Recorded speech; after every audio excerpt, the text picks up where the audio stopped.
आज general Faiz retire हो चुके हैं, पर किसी में इतना भी जुर्रत नहीं थी कि वो ये कह सके कि मैंने जनरल फैज के कहने पे ये दरखास्त दायर की कि फैज के गले में घंटी कौन बांधेगा।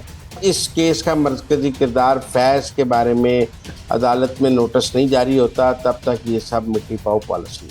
200 लोगों की लिस्ट बनाई गई है जी। नैब के डिप्टी चेयरमैन भी एक हादर सर्विस फौजी अफसर आ रहे हैं। अस्सलाम वालेकुम, मुझे कहते हैं सोबिया अशरफ और आप देख रहे हैं प्रोग्राम अंदर की बात मुजम्मिल सोहरवर्दी के साथ। आज फैजाबाद धरना और नजरसानी केस की समाअत हुई और जस्टिस काजी फाइज ईसा ने उन तमाम फरीकैन से वजूहात पूछे जो अपनी दरखास्तें वापस लेना चाह रहे थे। मुकम्मल तौर पे जो फरीकैन थे वो 9 थे और एक दो जो थे वो आज गैर हाजिर भी थे। और जस्टिस काजी फाइज ईसा वैसे तो बड़े दलाइल उन्होंने बड़े दिए मुस्तरद और उन्होंने वजूहात भी पूछी, लेकिन किसी के पास मुनासिब जो है वो जवाब नहीं था। और अब आगे क्या होगा और अंदर की बात क्या है, मुजम्मिल साहब से हम जानेंगे। अस्सलाम वालेकुम मुजम्मिल साहब। अस्सलाम वालेकुम जी, क्या हाल है? ठीक ठाक हैं? अल्लाह का शुक्र। मुजम्मिल साहब ये बताएं कि आपने तो हमें कल ही बता दिया था कि पहले हुकूमत और थी और जनरल फैज हमीद के कहने पे सब लोगों ने जो है वो दरखास्तें दी थी। तो अब क्योंकि हुकूमत तब्दील हो चुकी हुई है और अब इस्टेब्लिशमेंट भी तब्दील है, उनके किरदार भी तब्दील हैं, तो इसलिए जो है वो पहले भी इस्टेब्लिशमेंट के कहने पे ही दरखास्तें जो थी वो दायर की गई थी, तो अब उनके कहने पे ही दरखास्तें वापस ली जा रही हैं। तो मुजम्मिल साहब, या फिर ऐसा ही रहेगा कि जैसी जस्टिस कादी फाइज ईसा ने कहा है कि अगली अफरा तफरी तक जो है वो मामलात ऐसे ही लटके रहेंगे। अंदर की बात क्या है? देखें, आज कोई जनरल फैज का नाम लेने के लिए तैयार नहीं था। कोई ये बताने को तैयार नहीं था कि हमने नजरसानी की दरखास्तें जनरल फैज के दबाव पर दायर की थी। जनरल हम्म। फैज ने हमसे नजरसानी की दरखास्तें दायर कराई थी और काजी फायज ईसा सारों से पूछ रहे थे आपने किसके कहने पे की, तो किसी के मुंह पर सच नहीं आ रहा।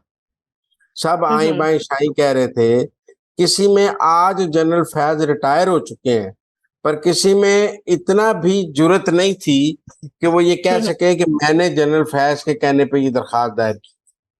आईबी, पेमरा, आज अब सार आलम साहब ने काफी हद तक सच बोला है, लेकिन वो सच भी अपनी जगह। लेकिन अदालत में कोई बंदा जनरल फैज का नाम लेने को तैयार नहीं था। तो मैं इसलिए ये समझता हूँ कि आज की समाअत अधूरी थी। जब तक हम्म। जनरल फैज का नाम नहीं आएगा, जब तक वो मुलजिम के कटहरे में नहीं आएंगे, तब तक ये फैजाबाद धरना केस जो है ये अपनी मंतकी इंजाम तक नहीं पहुंच सकता। आज उस हम्म। मुआहदे को तो रिकॉर्ड का हिस्सा बना लिया गया है जिस पर जनरल फैज के दस्तखत हैं, लेकिन हम्म। अभी तक उनके ऊपर कोई कार्रवाई के लिए इशू फ्रेम नहीं हुआ है।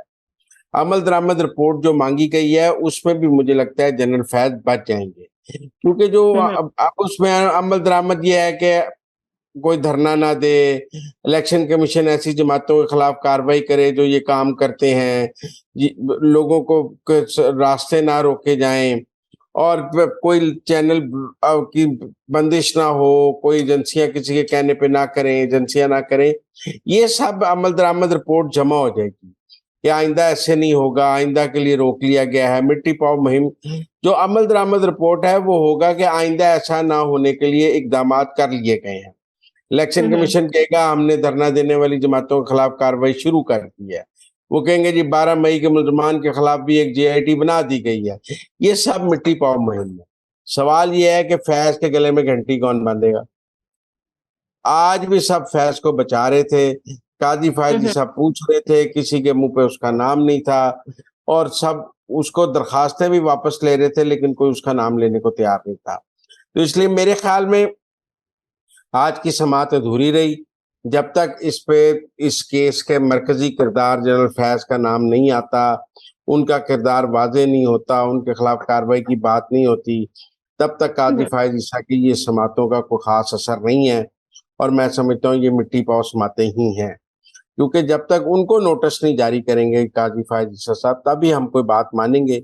और अगर उन्होंने हम्म। जनरल फैज को नोटिस नहीं जारी करना और ये इधर उधर लोगों को इदारों से पूछताछ करती रहनी है, तो फिर मेरे ख्याल में कुछ भी नहीं होगा। वैसे भी बड़ी लंबी डेट ले ली है अटॉर्नी जनरल ने कि जी महीना दे दें, और इस तरह कोई यकम नवंबर तक की डेट पड़ गई है, उसके बाद आगे सर्दियों की छुट्टियां भी आ गई हैं। तो मेरे ख्याल में काई साहब को अगर इसमें चाहते हैं तो इन्हें उसमें कोई मजबूत पॉलिसी लानी पड़ेगी कि जनरल फैज को कैसे लाया जा सकता। पर मुज़म्मिल साहब, जो जस्टिस काज़ी फ़ाइज़ ईसा ने कहा है कि आज की समाअत ने ये साबित कर दिया, और आप लोगों ने जो दरख़्वास्तें जो दायर की थी नज़रसानी की, उसके बाद आज तो सब साबित हो गया है कि फ़ैसला जो था वो सच है। अब आपको देखना है कि आप जो है वो कितनी हिम्मत दिखाते हैं और साथ देते हैं या नहीं देते।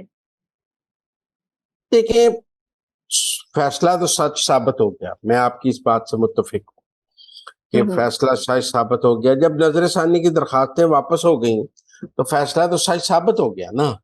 इसका मतलब है सब कह रहे हैं फैसला ठीक है, फैसले पे कायम रहेंगे, लेकिन सवाल ये है कि फैसला सच है, लेकिन जो मरकजी किरदार है उसके खिलाफ एक्शन कैसे होगा, उसको हुँ, बचाने हुँ। के लिए तो नजरसानी की दरखास्तें दायर हुई थी।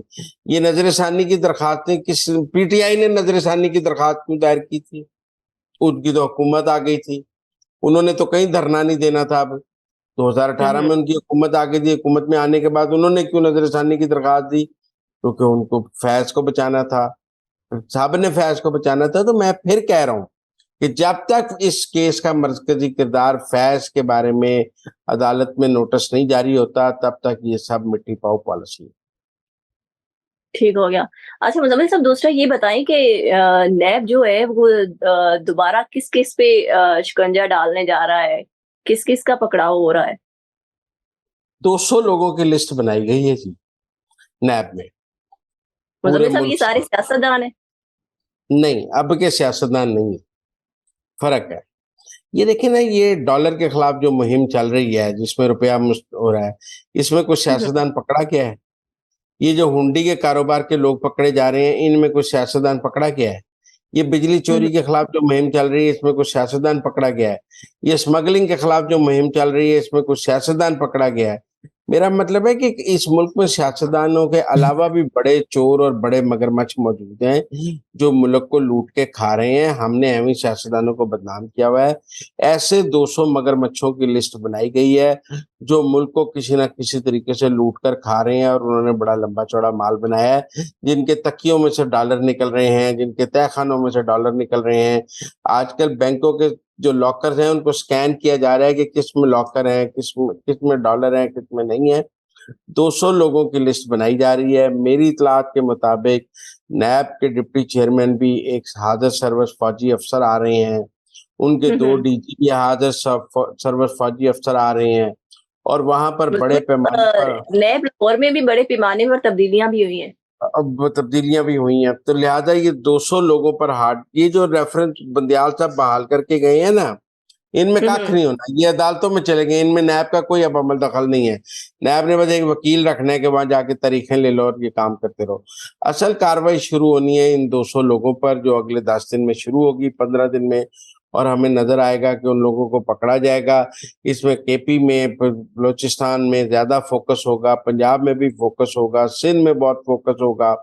तो इसलिए मेरे ख़्याल में ये 200 लोगों की लिस्ट बनाई गई है और ये अगले 2 माह में इन 200 लोगों को पकड़ना भी है और इनसे लूट का माल बरामद भी करना है।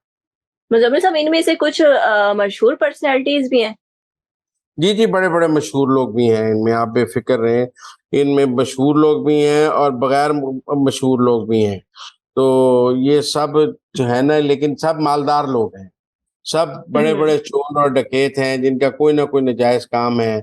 कोई हुंडी का काम करता है, कोई हुंडी का काम करता है, किसी ने कोई 2 नंबर एलसियाँ खोलता है, किसी का अपना कोई अफ़गान ट्रांज़िट ट्रेड से पैसे बनाता है, कोई इधर से आटा स्मगलिंग करता है, कोई चीनी स्मगलिंग करता है, कोई कुछ करता है। ये सब लोग अब पकड़े जाएँगे। ये गोल्ड के स्मगलर भी पकड़े जाएँगे। गोल्ड के स्मगलर्स को भी बुलाया गया है और उनको समझाया गया है कि आप लोग टैक्स नेट में आएँ और ये गोल्ड का जो 2 नंबर धंधा है, ये बंद किया जाए। तो ये इस किस्म के जो पिलफरेज हैं, देखिए एक बात समझ आ गई है कि ये हुँ, अब हुँ। कह रहे हैं डॉलर 250 पे आ जाएगा। किसी सियासतदान को पकड़े बगैर ही डॉलर 250 पे आ रहा है ना, इसमें कोई सियासतदान तो रुकावट नहीं था। हुंडी के हुँ, काम हुँ। में, स्मगलिंग के काम में, बिजली चोरी के काम में, कोई सियासतदान तो कर नहीं रहे थे, छोटे-छोटे लोग कर रहे थे। तो इन हुँ, चोरों हुँ। को पकड़ने का फैसला हुआ है, लिहाज़ा तैयारी कर लें, 200 लोग पूरे पाकिस्तान से पकड़े जाएँगे। मुज़म्मिल साहब, ये ज़हीरा अंदाज़ों के खिलाफ जो है वो पहली दफ़ा कार्रवाइयाँ हो रही हैं और आपने ये भी बताया कि 200 की लिस्ट बना ली गई है। तो हुँ। इनका भी अंजाम जो है वो सियासतदानों के जो केसेस होते थे उनकी तरह ही ज़ेर-ए-इल्तवा का शिकार होंगे, या फिर इनमें आपको लग रहा है कि सीरियस है और मुकम्मल तौर पर जो है वो शिकंजा डाला जाएगा? इस बार मुकम्मल शिकंजे की तैयारी है। इस बार जो सियासतदानों के केस होते हैं ना, वो बनाए ही गलत जाते हैं। वो हुँ, कुछ हुँ। सच्चे केस तो होते नहीं हैं, वो तो एक-दूसरे को फँसाने के लिए बनाए जाते हैं। ये सही चोर पकड़ने का फैसला हो गया जो असल में पाकिस्तान को लूट रहे हैं। ये जो चोर हैं ना, ये सियासतदानों को अपनी प्रोटेक्शन के लिए तो इस्तेमाल करते हैं, या अपनी हुँ, हुँ। सिफ़ारिश के लिए, उसके लिए। लेकिन असल में ये वो चोर हैं जो टैक्स चोरी करते हैं, जो हर चीज़ की चोरी में मुलव्वस हैं, हुंडी करते हैं, डॉलर करते हैं, गोल्ड करते हैं, स्मगलिंग करते हैं, ट्रांज़िट ट्रेड करते हैं, बिजली चोरी करते हैं। इन सबको जब हमने पकड़ लिया तो हमारा मुल्क ठीक हो जाएगा। ठीक हो गया। Thank you so much Muzammil साहब कि आपने हमें अंदर की खबरों से बाखबर किया। मुज़म्मिल साहब के मुताबिक नैब ने 200 लोगों की फ़हरिस्त तैयार कर ली है और ये वो लोग हैं जो ज़रा मुबादला और सरमायादारी और ज़हीरा अंदोज़ी हर किस्म की जो है वो करते हैं और इनके खिलाफ मुकम्मल शिकंजे की तैयारी कर ली गई है। इसके साथ ही मुझे इजाज़त दें। अल्लाह हाफ़िज़।